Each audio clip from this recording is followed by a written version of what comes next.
Good morning, everyone. Welcome to the modern market, where every day we discuss everything to do with the modern market. That is the crypto market, the NFT market, and the Pengu price action market. Today is Pengu Day. It's also Bitcoin all-time high day, but we don't care about that today, unfortunately. Loaded up for discussion today, we do have a small segment on Bitcoin hitting all-time high again, 107K with more MicroStrategy buys. We will talk about that briefly. We'll also talk about crypto Twitter's least favorite coin ripping 7%. XRP is moving, outperforming all the other majors as it rolls out its RLUSD stablecoin. And then we will get into the big conversation today. Pengu will be live on Binance at 10 a.m. Eastern time. Claim goes live 1 hour before that, right at the end of today's show. Haven't decided if we're going to stay running while the claim goes live or whether we drop off to take our on-chain actions before, but we'll see how we go.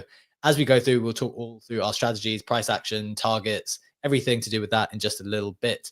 We've also got the latest on price action on crypto and NFTs as usual. So stay tuned for that. Today we've got Legendary, we've got Rahim in the co-host seats. We're ready to get into it. But just a reminder, friends, that no matter what we say, with however much certainty we say it, we do not know anything for sure because this market is very, very risky, especially on a day like today. So please do your own research and proceed with caution and exercise your own judgment. With that out of the way, Rahim, it is Tuesday. It is the 17th of December. It is Bitcoin all-time high day and Pengu day. How are you doing? How are you feeling? I haven't been this excited in a while, to be honest. I just think like the whole Pengu launch, other than of course the allocation or whatever, I feel like it's a very monumental moment for the entire ETH NFT space. Like if we were to expect like one of those people like catalysts for the world to look at us, like I feel like this would be one of those moments. So I'm super stoked. I love it. I know you are just so big into all of the coins which kind of permeate culture. So I can feel your excitement for this day in particular. I love it. I'm excited. Legendary, how about you? How are you doing today? How are you feeling? What's going on? GMG, I'm very, very excited today. I don't know how to play it because we have the show. My ledger is not with me. When you said we're going to extend the show a couple of minutes, I was thinking, how do I get my ledger? I need to run downstairs to grab it if we were to do that. But definitely a very monumental day. That is a sight to see. Legendary without his ledger, it's like watching. Well, I don't know where I was going with that comparison, but it's not a secure Legendary. It's a fish without water, basically. That's exactly what I want to say. It's a Pengu without its igloo. That's makes sense. That's what we're dealing with today. Look, we will of course be diving into all of today's headlines. We'll be getting into probably an extended Pengu discussion towards the second half of the show today. So stay tuned for that. We'll get into all of our price action targets, thoughts around what's going to happen. And but before we do that, let's get into the price action as usual and the headlines, get up to with everything else that's been happening in the space in the last 24 hours, starting with the majors. We have Bitcoin up almost 3% to 100 and just dipped under $107,000 now, 106.7 all-time high again, up almost 10% on the week. Pretty strong performance from Bitcoin. Unfortunately, no one seems to be holding any. ETH is up a couple of percent too, just under 4K now, although it did go above 4K overnight. XRP, as I mentioned, up 14% to $2.70 on the stablecoin news. We'll deal with that in a second. And then Solana is also up 3% today, up to $221. Looking at the meme coin side of things, obviously we have we've got another big meme coin launching today, or a culture coin launching today, a Pengu coin launching today. Has that affected the meme coins? Not necessarily, not at the moment. Doge is up 2% at 40 cents. Got SHIB up a couple of percent. Pepe is up 1% as well. WIF's up 5%, recovering from its lows to around $2.80. Bonk's up 6%. Mog is down 3%. Popcat is flat, very low though, at around $1. AI stuff is moving again, or recovering again. AI16Z up 15%. Where's the other AI stuff? GOAT is up just 1% to around 700 mil. So things don't seem to be like, one of the things we talked about is like, is this stuff going to get super affected by Pengu launching? Doesn't look like it at the moment, at least, although CT might decide a little bit later that they want to FOMO out of this stuff. So, another notable mention, though, we talk about the focus will be on Pengu today, but Simon's cat is also up 40% because in the same announcement that Binance made about Pengu, it also mentioned Simon's cat. So that is important to note. Getting into the headlines themselves, we have obviously Bitcoin hitting all-time high at 107K, largely due to a bunch of MicroStrategy buys. Legendary will share information on that in a second. As I said, Ripple rips 7% as it begins rollout of its RLUSD stablecoin. And finally, Pengu will go live in an hour, and it'll go live on Binance in 2 hours at 10 a.m. Eastern time. Probably the biggest, most hyped, most anticipated launch that we've had for a long time, or for as long as I can remember, certainly coming out of the NFT community side. Some notable sales: CryptoPunk hoodie sold for 110 ETH. Pudgy Penguins crown sold for 42 ETH, and CryptoPunk knitted cap sold for 46.3 ETH. So the CryptoPunk floor still pretty strong, around 39 ETH, I believe. Legendary, let's head over to you for the rest on the NFT side of things. Yeah, absolutely. Pudgy Penguins have been on a very, very wild move. Seen a bit of volatility, now sitting at a 31.75 ETH floor. That is basically unchanged from yesterday, but still up 37% over the last 7 days. Similarly, little Pudgies seem to trade around 3.75 ETH. They've been also very volatile today, moving through the entire range between 3.5 and 4 ETH. They went way above 4 ETH yesterday as well. So they are down over the last 24 hours, down 0.71%, but obviously still up 52% over the last 7 days. Bored Apes are down 2.5% over the last 24 hours, down 1.2% over the last 7 days, 18.69 ETH floor for them. Azukis, on the other hand, are unchanged from yesterday, but they're sitting well above a 10 ETH floor, 10.72 ETH floor for them, up 57% over the last 7 days.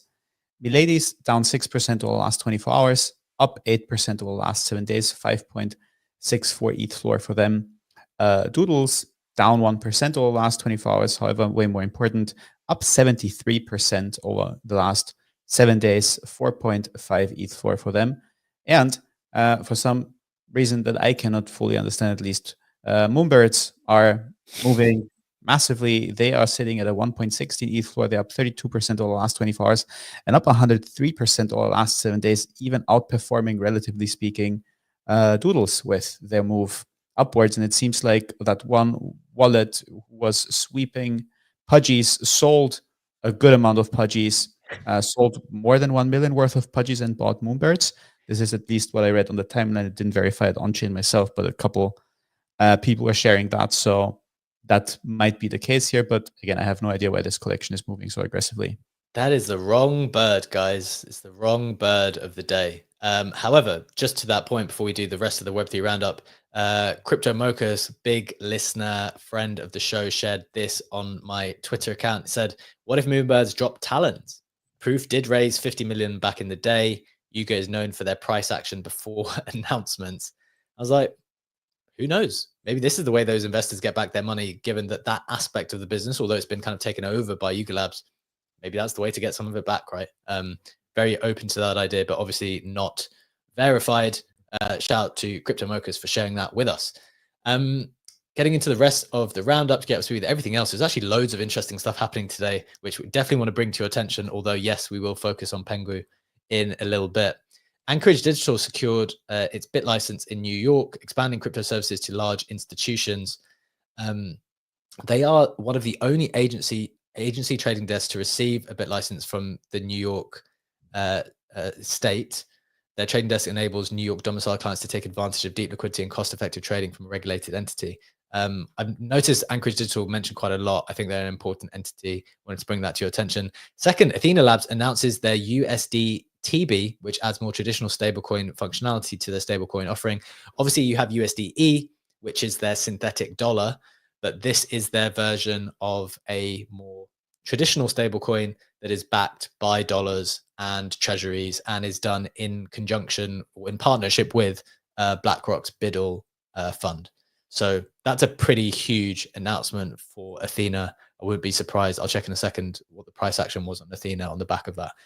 And the reason why that's interesting, by the way, this comment from Jason Choi said this was one of the biggest FUD points to why Athena Labs couldn't scale to 100 billion plus. But now, in times of prolonged negative funding, the reason why Athena as a synthetic dollar works is because we've always got positive funding. But now, in times of prolonged negative funding, Ether can divert treasury yields to supplement USDE. So that is an interesting development. Keep an eye on that. AI16Z DAO announced partnership with Stanford. That's pretty interesting on the AI side. Zora optimism giveaway attracted criticism where not many users were eligible. I think that didn't work out too well for people. Monad, big news from Monad, obviously a highly anticipated chain that is coming to market soon, has been being built for a long time. Announced the creation of their Monad Foundation in preparation for its TGE. Still don't know when TGE is, but that foundation is now has been announced. On Hyperliquid, the God ticker of Hyperliquid sells for 975k. Look, there's so many things going on in different spheres at the moment. On Hyperliquid, what is happening that in order to get like an official listing, the auction price for that ticker doubles every single day. So the day before yesterday, the cost to get a spot listing on Hyperliquid was 480,000 or something this time. And it was sniped by, I can't remember the ticker yesterday. But this one, I think it was Mon, wasn't it? Mon protocol, Pixelmon bought the Mon ticker yesterday. Today it doubled and was sniped as well. So I guess tomorrow it will be double the price to get a ticker, official ticker on Hyperliquid. You can launch like unofficially as well. That's pretty interesting mechanic, and all of that money is just revenue for the protocol. So these guys are like printing on even on this perspective of like creating kind of spot listings. Other big news: Cyberkongs received a well notice from the SEC. They said that they demonstrated a perplexing interpretation of smart contracts, and but basically expressing a whole load of confusion with how the SEC was interpreting everything, and disappointment that they have been targeted. Cyberkongs, kind of an OG NFT project back from the 2021 days, which we know quite well. Loads of stuff to get into. That is the Web3 Roundup. Before we get into the main headlines, Legendary, just coming to you first. We'll come to Raheem as well, just to get a sense of anything catching your attention out of those bits before we get into the main stuff today on Bitcoin all-time high, Ripple, and then the bigger discussion on Pengu. Yeah, as you said, the Web3 Roundup is fascinating today. Just to answer your question, Athena is up 16% over the last 7 days, went as high as $1.32. Corrected a bit down from there, so it's a 114 now, so not too much over the last 24 hours. However, significant move over the last 7 days. I sold my second airdrop. The first one I think was around 60 or 70 cents, because you know what I do, like I just don't think about these things. Whatever the price is, I just take it and go get on with my life usually. And then the second one I think was as low as like 30 cents like not long ago. So I'll take the L on that one. But anyway, carry on. Yeah, DeFi coins have all had a massive move. Look at Uniswap; it's close to 10 billion FTV again. The other thing that I find really interesting is the Hyperliquid stuff.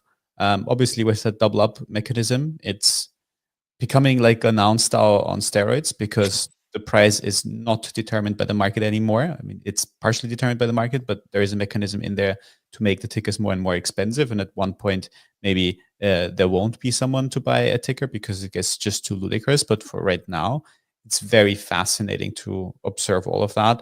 And it's also the way how I decided to get some exposure to Hyperliquid, because I feel like I was late to all of that, other than just using the platform minimally. I did move, I think that was week ago, a bit more than a week ago, did move some funds into Hyperliquid, not to do the perp trading, but to buy to buy some of the other meme tokens on there and just get that leveraged exposure. Nice. Did you buy some hype as well, or did you go for the kind of lower place? No hype. I bought Per.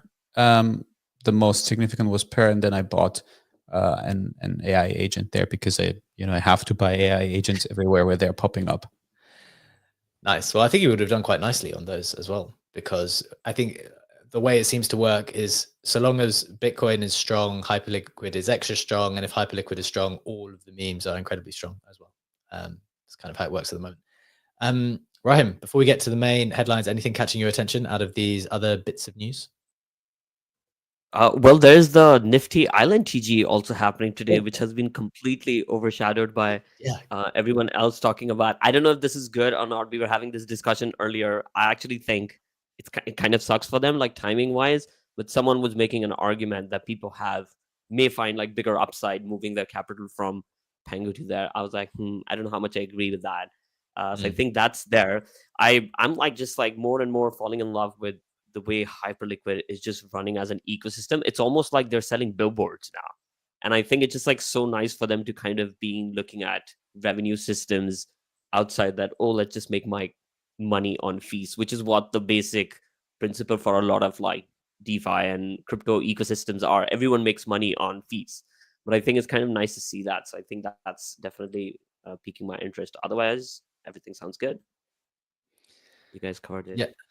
Yeah, the interesting thing on Hyperliquid, I was talking through this with someone yesterday, is that, and again, I'm not 100% sure how it works, but I know that this functionality definitely exists, is that when you're going to the spot coins, when you click on the coins, you have this option to, I'm trying to do it literally right now on my other computer. You click on like the main coins, and there's this toggle in the top right hand corner, and I haven't necessarily seen this on other platforms where you can click on strict or you can click on all. And I think the way that it works, although I'm sure someone in the comments will tell me if I'm wrong, otherwise, is that the people who've paid for proper tickers go on this strict list, and the people who have just launched otherwise will be on the all list. And so it's kind of what you said, like you're paying for a premium position in order to be included in this strict list. I think that is how it works. It's like Google AdSense at the end of the day. Like, you know how sponsored ads come on top. A lot of like revenue, like online business models work that way and stuff. And I think it's kind of smart. Like if they're actually looking to being on the off-chain Binance, on-chain Binance, sorry, I think it's a great approach they're taking. Okay. Good stuff.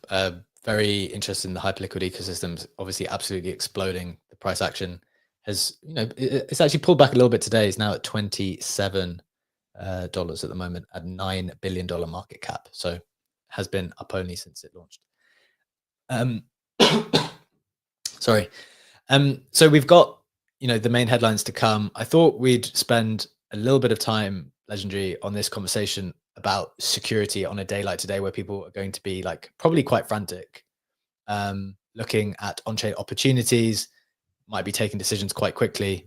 So I thought it'd be wise to spend a few minutes just discussing what we're doing personally from a safety perspective, whether that's just about like the actual claim or whether that's slightly more broadly at the moment. From my perspective, the thing that's been on my to-do list and that I need to still do, and it's something I'm going to do, is revoke permissions. I've noticed, and I don't know if this is the case in all wallets, I kind of have a variety of wallets that I use. I've noticed this really bad tendency at the moment with wallets where that instead of allowing you to say how much you want to approve, the default position is always to just allow all. And so say you want to only swap $1,000 or something, but they're approving like an unlimited amount. And though that might be easier, like if that protocol then gets hacked, all of that that currency that you have could move with it. So revoking permissions, I think, is a really healthy thing to do routinely. I did it not very long ago in this cycle, but because so much stuff has happened, I feel like it's time for me to do that again. In terms of the claim today specifically, I think checking the contract address, I think there's already been some Pengu tokens out there that are not real. So checking that, going through the official social accounts, whether that's either Luca's account for the main or the Pudgy Penguins account, I think it's pretty wise. I've probably got some more, but I wanted to go around to you guys to ask, like, what are the things you're doing at the moment, whether that's specifically for today, in a moment like today when you're going to be making some quick decisions and might be a bit frantic, or just generally at the moment, given that there have been a lot of gains, you just want to make sure you don't lose those now. What have you been thinking about? Legendary first, and I'll go to Rahim. Yeah, absolutely. Look, what I did recently is I went through all of my seed phrases for the ledgers. I did try setting up every single ledger every single hardware wallet once more to see if I still have access to that, if all of that is still working. Some of the wallets that got too active for my taste had their funds moved to a fresh wallet, basically. Also the wallet with my Pudgy Penguin, for example, with my PFP. Pudgy Penguin was moved, some other stuff was moved, just consolidating into less active or into new hardware wallets. Sure. Because if you degen around a lot across multiple chains, then the revoking permission stuff gets a bit excessive. And I've sometimes just find it easier to change and swap wallets and move to a fresh set of them. Not necessarily under new seed phrase every time, because even with a ledger, you basically can add infinite amounts of wallet to that. So no need to always set up a new seed phrase, but setting up fresh wallets regularly is something that I do quite often. Fair enough. I think that's pretty wise. Rahim, anything from your perspective? How are you thinking about, making sure you don't lose all this stuff that you've made so far and that you continue to make in the rest of this bull run? One of the practices I follow for a very long time is my main vault is like I have access to it on a separate laptop altogether. If I'm not going to be touching that laptop, I'm going to be less putting that ecosystem at risk, right? That's how I like look at it. Like I come from my background is in forensics, so I'm always with the idea of that you can be as much secure as you want, but people will find a way to dupe you, and the only way to get out of it is if you touch the ecosystem a lot.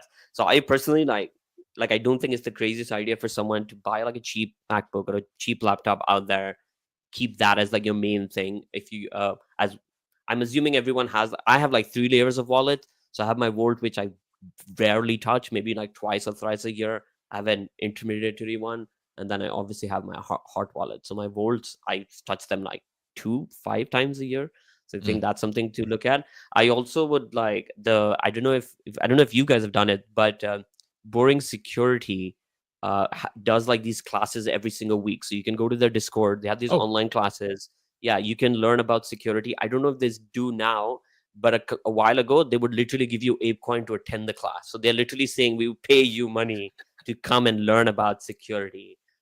So look into that. It's like a good hour, I think an hour and a half class, but it's very informative.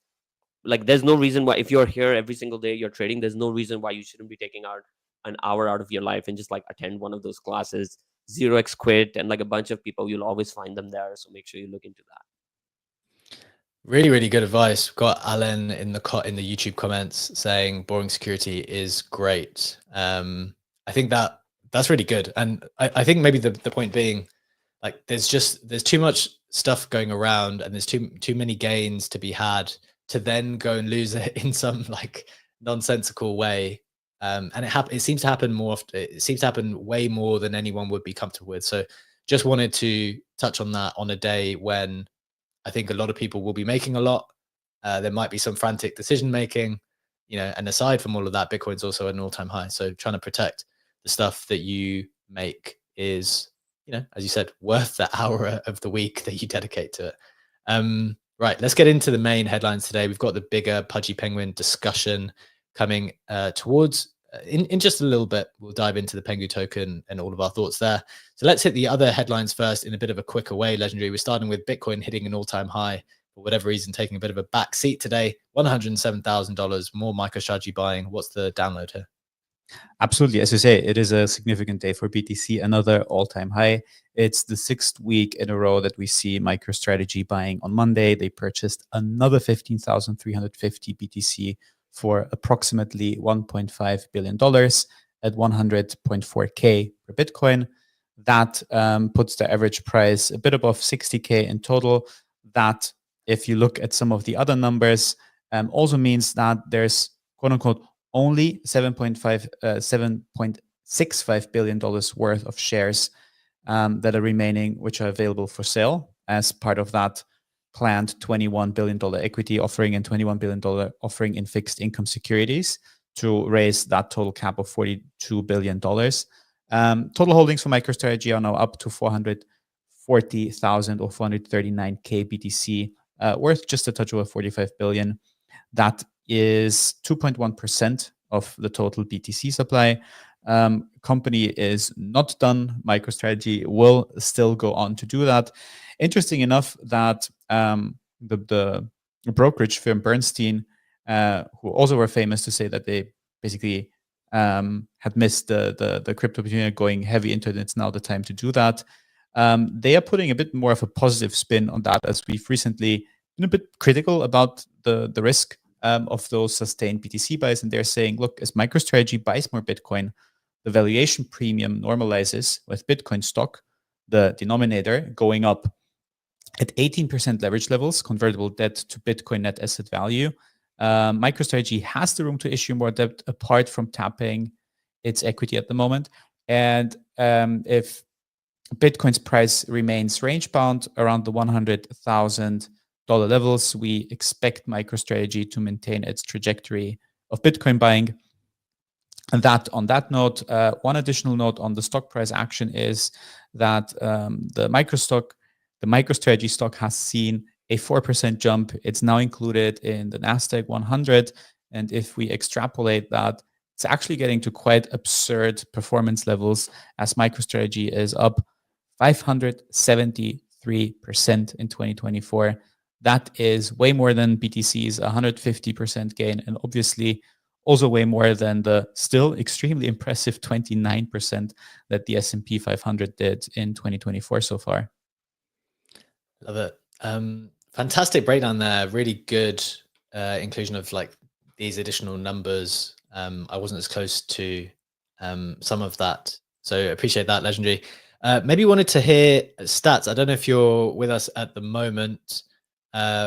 We've spoken a little bit about MicroStrategy and Saylor and whether this strategy that he's employing is sustainable or beneficial for shareholders. Seems like people are trying to spin it slightly more positively today. Do you have any comments or thoughts on how he's going about it at the moment? I'm driving in a canyon right now with my kids.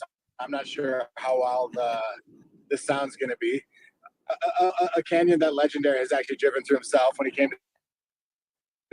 I wouldn't say close enough situation. Stats, you're deep in the canyon at the moment, man. You're deep in the canyon. You've cut out. Don't worry about it. When you're out of the canyon, let us know, and we'll come back to you for your thoughts. Hopefully, by the time we're back in the Pengu discussion, we'll bring you back in then. Okay, so that's the Bitcoin stuff. Just wanted to quickly touch on Ripple before we get into the Pengu stuff, because this is the major that's outperforming all the other majors, so you might as well know about it even if you don't like it. So Ripple announced yesterday it will begin its global rollout of its RLUSD stablecoin on December 17th. I'm showing this article on screen for the people who are watching in. Remember, we're live on YouTube and X video as well. The details of this, according to the December 16th announcement, each RLUSD token will be fully backed by US dollar deposits, government bonds, and cash equivalents. Stablecoin would initially be available on Uphold, Bitso, MoonPay, and a couple. Because we're in a canyon. The internet. Oh, stats! We haven't been able to hear you for a while, man. Sorry, I'm gonna mute you, and we'll come back to you later. Let us know when you're ready. So, in addition, Ripple will provide monthly third-party attestations of the reserves, which will be audited by an independent firm.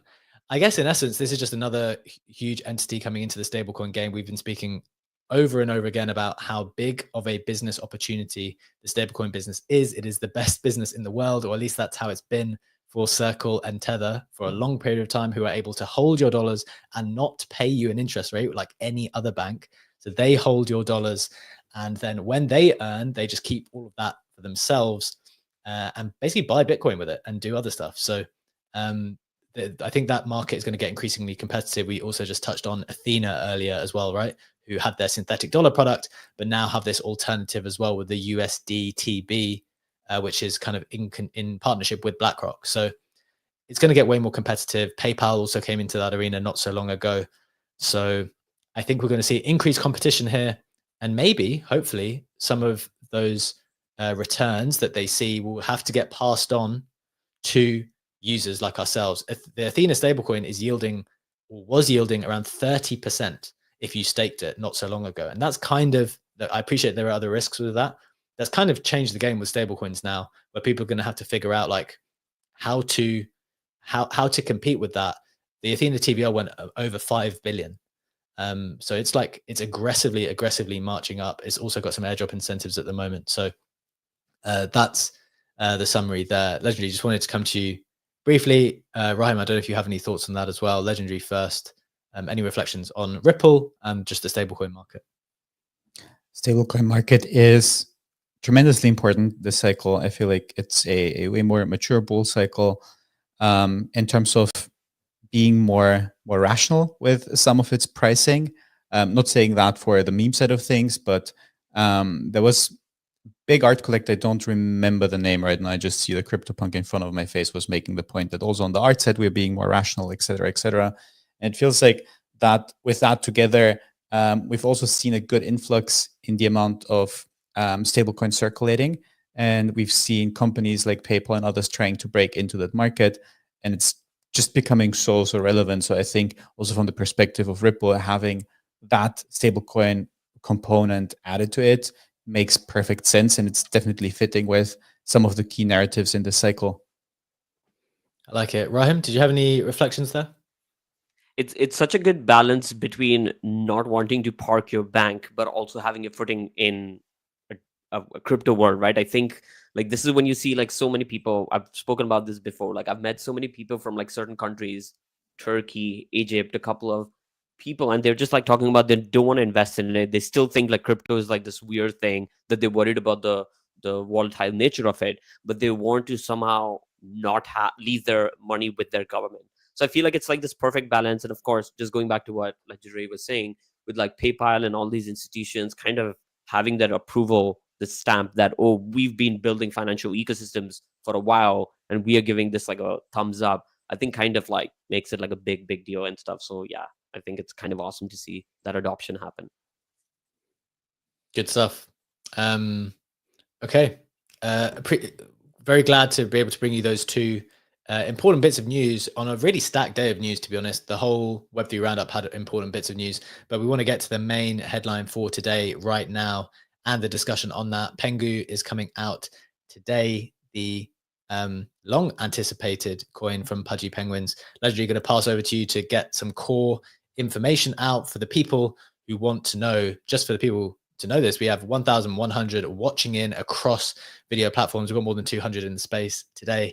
Just a reminder, we do this every single day, Monday to Friday, 7 a.m. Eastern time on X Video, and YouTube. You can also get us on Apple and Spotify podcasts. If you are new with us today, just discovering us because you want to know about Pengu. Legendary, take it away. Then let's talk price action, price predictions, and our thoughts on that. Absolutely. Let's first start with a little bit of a timeline as to what's going to happen in 20 minutes, 21 minutes from now on, to be precise, at 8 a.m. Eastern time. The Pengu claim goes live. That is for holders of Pudgy Penguins, of Little Pudgies, of Rocks, and SPTs, the soul-bound tokens. They will be able to claim their Pengu allocation. There's 88 days to do that.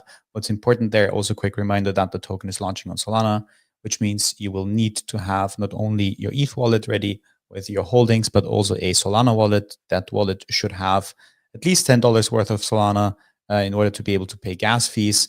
Also, because you need to sign on both sides, that is both the Ethereum and the Solana side, to make the claim.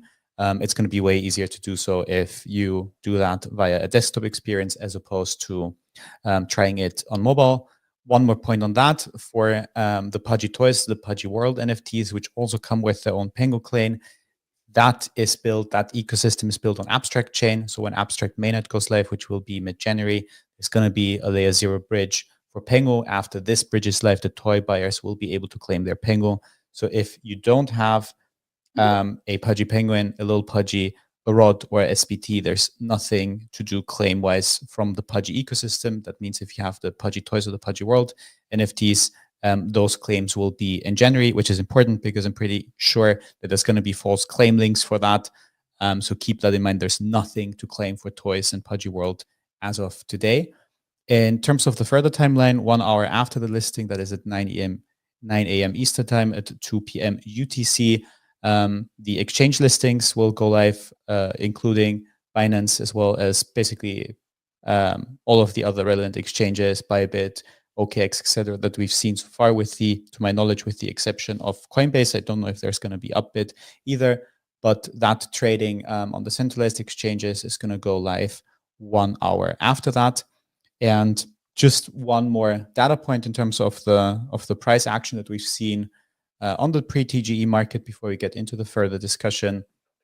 Currently, Wales market 19 minutes ahead of the launch, just refreshing the website, is trading Pengu at 4.5 cents, which would put it close to a $4 billion FTV. That is with a $5 million 24-hour volume, which is a significant increase, obviously, in a total of $7 million in pre-TGE market volume on Wales market. Okay. Fantastic summary, Legendary. Appreciate getting all of those core details out. Good to get like the general sense of the details. I want to throw to Rahim here. We were speaking before the show on like what the potential for this token is. We'll dive into the different aspects of this because there's different things to discuss. One, I want to talk about Luca's motivations and some comparisons with other protocols that have launched recently. Things like Hyperliquid, things like Magic Eden. I know those things are not comparable with Pengu, but I'm talking about the style of launch and what Pudgy Penguins might be attempting to do. So I want to talk about that. I want to talk about entry prices, buying, holding, selling, like what our price points might be for those different things. And then like what the upside is, what are we targeting? We'll kind of come towards that with some justifications. So to you, Rahim, first, what do you think about the motivations here and what is the potential? You know, this brings up a conversation that I had with Murad last week on a panel, and he said something very interesting, which he was like, I'm saying this at a Bitcoin conference. It's probably like sacrilegious to say it, but I want people to think about it. And he was talking about cross-chain liquidity, and he used the example of pups, of how they launched on Solana and they ended up like bridging to Bitcoin and they ended up like doing really well. And he was just talking about that Solana is going to do that a lot for Bitcoin ecosystem and other chains. And I've been constantly thinking a lot about that. And of course, we don't have like a lot of details of how Pengu, what role it plays with Abstract, with Pudgy, because it's launched as a meme coin. But like he was talking about like the toys ecosystem comes out on Abstract. So I was just like thinking, if tomorrow, let's say they announce that, okay, instead of having like regular ETH TVL or a USDC TVL or whatever, you have to bridge. Again, this is all speculation. So again, just my random thoughts. But I was like, if I were Luca, it's not crazy to imagine that how do you get liquidity on a different chain is you ask everyone to bridge their Pengu on Abstract. You end up getting an allocation for their new ecosystem. And I think that completely changes the game. You obviously have like, I think you'll have a cross-chain liquidity there. So I think that's kind of like very interesting to look at, you know? Okay, so that's interesting. So you've got one eye on Abstract as being another significant driver, and kind of thinking that this Pengu, although it might be on Solana for the moment, that will have the potential to move across. I mean, that's what would make sense to me if you look at like ApeChain and like, you know, how they haven't had like really liquidity on meme coin side of things, or like other than like NFTs, they just don't have that much liquidity. I know we were talking about this on the timeline yesterday, the loans and how they are being leveraged on Blur. So if you look at the numbers, I was looking them right before the show. I remember there were about 400 Pudgies that were loaned when Bored Apes were pumping and Pudgies wasn't pumping. This is what, like 10 days ago or so. And right now there are only 206 leveraged loans. So they've gone down significantly. And the amount of listings that are there is also at an all-time low in the last like 10 days at least. Because I've been like leverage trading NFTs for a while. So I think I have a feeling people are pricing in this idea that, okay, Pudgies are going to play a bigger role in Abstract. And I feel like they might not end up dumping as much as people are expecting them to dump. Okay. I think that's interesting. I'm going to share, you mentioned the lending market. I wrote this tweet a couple of days ago, which I think people found interesting about the lending data. I said the Penguin lending data tells a story. I don't know if this is correct, by the way, but this is just an idea I was playing with. I've always thought that there are truths to be found in the loan book of NFT collections. There are hardly any borrow amounts which exceed 18 to 19 ETH. Lenders are unwilling to provide more than that. It means that the market is pricing the airdrop at around 15 ETH at the moment, and or the market believes there could be a pullback to around 20 ETH post Pengu claim. if it believed otherwise, it would be comfortable to lend higher. So what you can see if you're looking at the screen is the kind of lending chart, all of the green dots. I'm going to try my best to explain this to people for people who are not watching. All of the green dots are like loans which are currently made and that have a lender who has met that borrow amount. And then you see this like big gap between around 20 ETH and the current ETH of the current floor price of 31 ETH. This was a shot from a couple of days ago, so it's actually 34 ETH floor. But if I go to the current chart here, you can see the same thing basically exists. There's loads of loans made around 20 ETH and beneath, but almost nothing in this big range between 20 ETH to 30 ETH. So I'm wondering whether that might mean that is the expected gap, or that is what the airdrop's being priced at, because when people claim and the inevitable sell pressure happens, lenders don't want to get caught in that, right? They don't want to get caught with their loan to value too high, because it means that they'll go underwater and then not be able to recover the total of the amount that they've lent. So that was an idea I had. Legendary, I wonder what you think on that concept. I don't know if it's necessarily correct, but it's interesting because I watch the loan market quite a lot. And in fact, I might just look at another one. Typically, there's not such a big gap and people are slightly more risk on. So if we just look at a random other collection at the moment, if we look at Bored Apes, for example, and you look at this is perfect, right? So what you can see here for the people who are watching in, and I'll describe it for people who are just listening, you've got the floor price of 18.6 ETH, but there are people happily lending, albeit at a high interest rate, at like 16 ETH. And this is far more typical. You've got a bunch lending at 16 ETH, albeit at a high interest rate. You've got a bunch at 15, 14, 12. And so that's like almost 80 to 90% loan to values. And yes, there are some of those on the Penguin market, but very, very few. And then there's this huge gap. So what is happening in the market there, I think, is demonstrating the perceived value of the airdrop. Legendary, your thoughts on that? And then I'll ask you about something else. Yeah, I definitely agree with that. The only thing that I would add to it is that it's also pre-TGE speculation, because ultimately if you borrow or if you basically leverage by Pudgy Penguins right now, it's kind of like a call option on the Pengu token, because if you want to claim Pengu with those Pudgy Penguins, you would need to pay off the loan. So by securing at that price level, which someone did, I think, with $2.5 million, you then have the option to pay off all loans if you like the token price action on the Pudgy Penguins, on the Pengu side of things, and then go on and claim for all of those Pengus, which if the token price were say to go above $5 billion or $6 billion, whatever, then that might be such a bullish sign that there is no dump even. And then obviously we'll have people trying to snipe Pudgy Penguins, etc. But I think this additional interesting concept of using the loan market or the lending market for NFTs for Pudgy Penguins as an option market to have pre-TG price speculation is significant, because we've said it with Whales market all the time. There's not enough volume in there. Like the prices are fluctuating like crazy. I did this daily thing and I saw Pengu move from 4 cents to 8 cents. At one point, it was like at 30 cents. It was so ridiculous that I didn't even want to post it to not make people think, because those posts got like 150K views, that Pudgy Penguins is going to go to a $20 billion FTV and flip every single thing in existence. But if you want to speculate on that with more volume, this is where you go to the NFT lending market. And this is why I think this was a very helpful and significant analysis to look at. Okay, quick final point on that, because I want to talk about comparisons and styles of launches, as well as getting into our own discussion. We've only got 10 minutes left. I just caught a question from Cap in the comments on Twitter about the Lil Pudgies and whether I could look at the live loan book for that.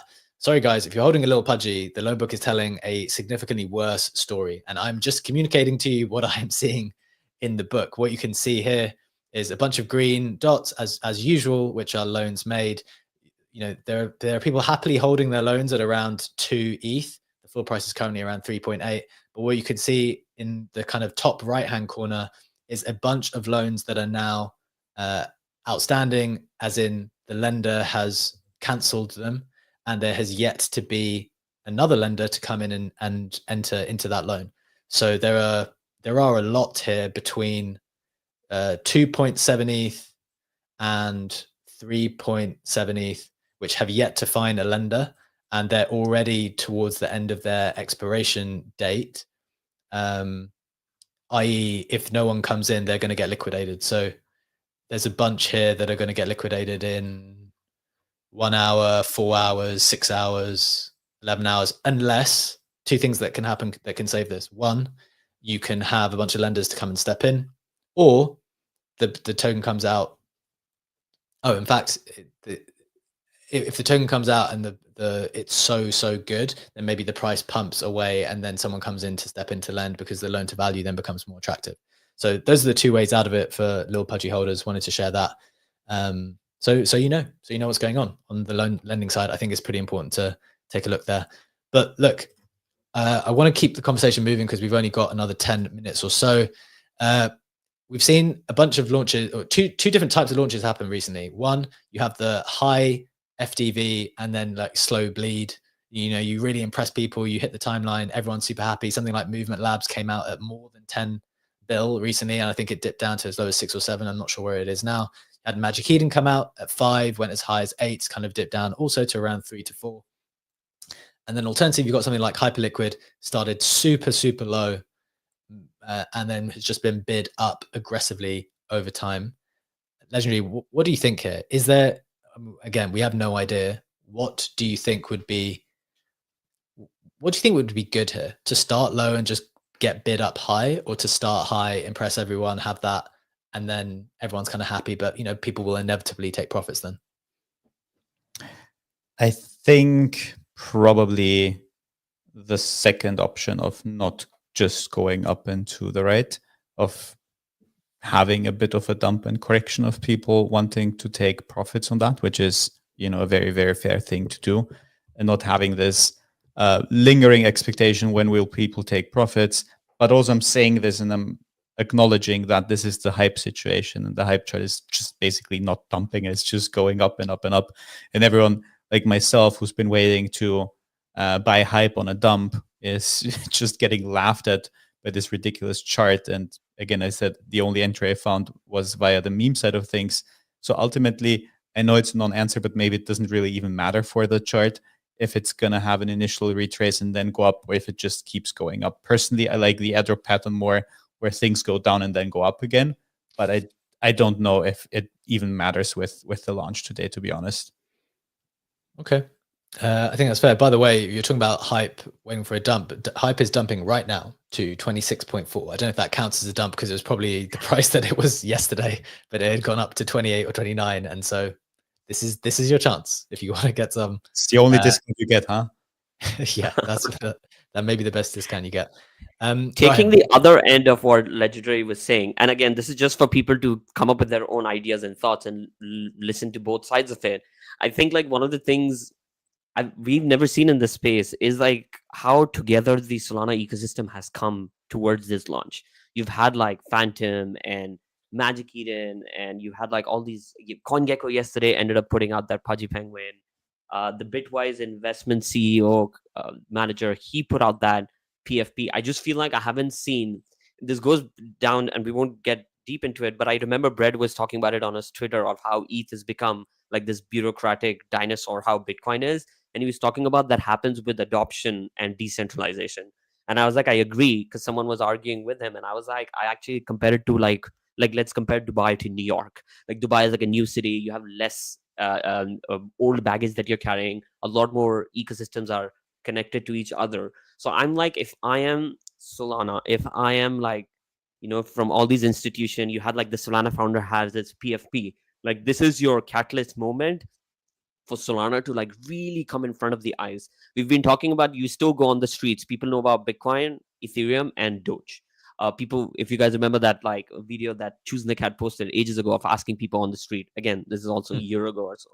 But I think like just looking at it, the only way I'm taking the other side of the argument also is we just don't have the lens of what this institutional capital could be. You have CoinGecko, which is considered like the next two after CoinMarketCap, right? And they're based out of Malaysia. And we were speaking about this with Bcheck right before this. Like I've met some of the most insane holders, who are these like older people from family offices, hedge funds in their 40s and 50s don't hold any NFTs, hold Pudgy Penguin. And this is especially from the Malaysian community, because I know Aaron, Foxy, they've played like a major role in growing that DeFi ecosystem out. So I'm also like, yeah, I think it's a tricky thing to take both sides of it. You obviously have degens who would want to take profits, but then you also have this insane institutional capital that could come. I think that's a great point. We kind of made that point not long ago when we a few days ago as well, where it kind of unites a whole sector, or the different sectors of crypto. You've got crypto founders who are like completely down Pudgy Penguins. You've got a lot of crypto media who are completely down for it. You've got a lot of degens, retail people who enjoy it. Also the worldwide aspect. I think Pudgy Penguins are one of the first groups of people to start to establish regional hubs or regional accounts. So like Pudgy Asia, Pudgy Europe, Pudgy, Pudgy different places, and then really build the community out. And so it's just something that I don't know if anyone's been able to replicate with as much success. I know people have tried, but I think they've done it in a really strong way. So I think that's definitely something. I also think their whole FTT thing is just like such a nice marketing gimmick. So like, you have like Pudgy Penguins looking out for all these people who went through that trauma. And I think it's kind of like a nice way to proliferate into that ecosystem for other institutions to be like, okay, why is this ecosystem caring for us? Why is it airdropping? Let me look into it. I think he's really going to try and hit a lot of wallets in this distribution. Their ambition is super high. Okay, we've only got a couple minutes left, so we need to get to maybe the key questions that people are wondering. Legendary, what price does this need to be at for you to be considering buying? What band of a price? Where are you holding? Where are you selling? What are you thinking? Obviously, disclosure, you are a Pudgy Penguin holder, so is Rahim, actually. We all are. So yeah, what are our thoughts here? I want to go around and figure it out. Yep, got Pengus, got rods, so definitely will receive a significant amount of tokens. As a first caveat, as a second one is that might change my opinion at any time, depending on the trading pattern. And what I say now might not be what I do on chain for those stalking my wallets, because my Pudgy is public. Yeah. I'm thinking that 2 billion would be a buy if we go down at 2 bill and we rebound there. I'd definitely like to buy. 4 to 5 bill is where I would take significant profits, hoping for a dump to buy back in. The range between 2 and 4 is where I have absolutely zero clue what I'm going to do. It's probably where I'm going to hold and watch the chart and decide if I think I'm taking profits because I think it goes lower and want to buy in again, or if I'm just happy to hold and wait for the price to go up. Either way, but I don't want to add additional exposure. The key takeaway is that at the end of this day, I don't want to be Pengu-less. I think this is a more long-term play. And I just want to either swing trade and increase my Pengu allocation, or take healthy profits if we start so strongly, and then just chill with the rest of my allocation and buy an eventual dip in the future. Okay. Interesting parameters. I'll share my thoughts in a sec. Rahim, what about you? How are you thinking about this? I'm looking to buy even around like 3 billion FTV. Again, but that's also, and same thing as Legendary said, I might change my mind at any point. But I did trade a lot of Pudgy assets on loan for the last 2 weeks. So I feel like I've made like certain numbers of offset that I wanted to ride the momentum. My Pudgy allocation, I'm definitely holding it. I think I'm going to play it out. I'm looking to buy around like 2.5, 3. That I'm going to take out at like 30-40% scalps and stuff. Kind of going to look at that, how that works out. So probably exit those trading opportunities at 50%. But my original allocation, I think I'm going to hold and see where that goes. Okay, interesting. So we've got kind of buy regions between 2 and 3. I think I'm kind of in the same boat, unfortunately. I wish I had a different opinion. The only alternative opinion that I'd throw out there is and yeah, more broadly, I think I'm a hold in that. A hold / maybe take some profits at 4 to 5. I definitely agree with Legendary's point. I want to be involved in this for a little bit longer. The only thing I'd say is on the NFT side, everyone's talking about the token, right? What about the NFT itself. So the NFT now, it experienced a bit of a dump last night, rose back up to 35, then it's dumped kind of again to 32. It's not really a huge dump, but just, corrected a touch. I'm looking at the bid side at the moment. You've got bids at 29.15, but there's okay. And the thing to note on the bid side on Blur, it changes really, really quickly. Given that the claim should be live now, this could change like instantly when people pull their liquidity. But you've got like one bid at each price. It only takes about 100 ETH to get down to a 20 ETH floor as things stand, because there's no one bidding at the moment for the NFT itself. So there could foreseeably be like a wild liquidation if you have people who are wanting to sell these really aggressively. And there could be a price point here around like, I don't know, 15 ETH or something that you could actually get to, but would probably be a buy. So that's one of the things I'm wondering. Again, I want to see price action happen and see how people start to behave on chain. Those are our thoughts. Hope that was enjoyable. Any final thoughts, Legendary, before we go at it? I guess you're probably checking to see whether the claim's live and having a look at that. What's going on? Yeah, I've seen Loopify, Huntorel, and a couple others post the first tick at 2.6 trillion, which is obviously a bit ridiculous, which is not what the price is going to be. But I need my ledger. I'm feeling intense FOMO of not having my ledger in my hand right now. On right, guys, Dex tools, it's trading at 6 billion. All right, guys, we need to shut the damn show off then. Yeah. We might need to take just a touch of profits and then see how stuff goes. Guys, we do this every single day, Monday to Friday, 7 a.m. Eastern time for 1 hour live on X video, YouTube, Apple, Spotify podcast. Follow the Modern Market account. You can find all of those relevant links. Have a wonderful day. Take care, and we will see you tomorrow. Bye-bye.